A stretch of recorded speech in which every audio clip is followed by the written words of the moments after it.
This year we've been offering classes in Slöjd, or Swedish handcrafts, to adults and students here at American Swedish Institute. This is part of ASI's mission, to serve as a gathering place for people to share their stories and experiences related to tradition, immigration, handcrafts, and the arts, especially as they are tied to Sweden. The idea of making beautiful and useful objects from natural materials is prevalent in many different cultures, including in Sweden. Take a look at how we're introducing these crafts right here in Minnesota.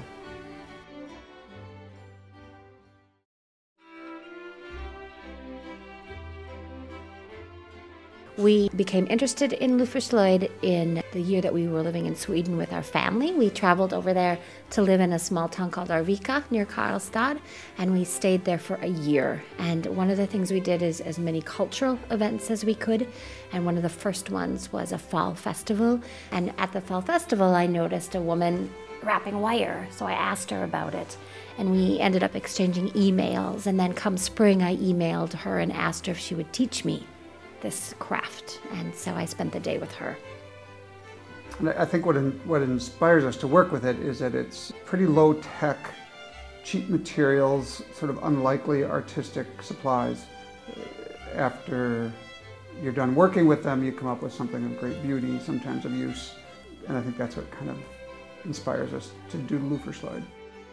We had 2 classes. The adult class was the first one, and there were 10 folks in that one, and a variety of different interests. Some were there because they work in fiber arts and were interested in transforming that into wire arts. Some were there because they just thought it looked like a neat thing to do. And then the second class was with kids, and we had six kids, 5 boys and 1 girl, and that went really well. They were really creative and engaged in it, and the time just flew by.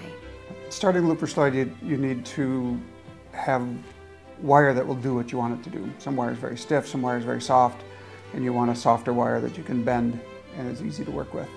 And then you choose whether you're going to use a black steel wire or a galvanized wire or copper wire, all sorts of options there.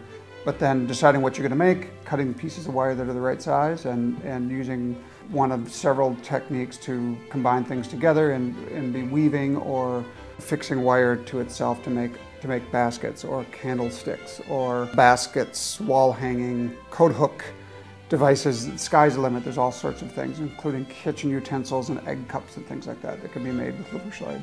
It's fun. You can be very creative. You can create a useful object in a couple of hours. They make nice gifts. And there's no rules. There are certain motifs, certain design aspects to them, certain items that are made typically quite often.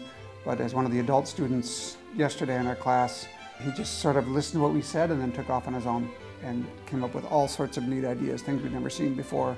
And that's one of the beauties of Slöjd, is instead of worrying about a given color scheme or type of work or patterns or something that you must do to make it Slöjd, sky's the limit.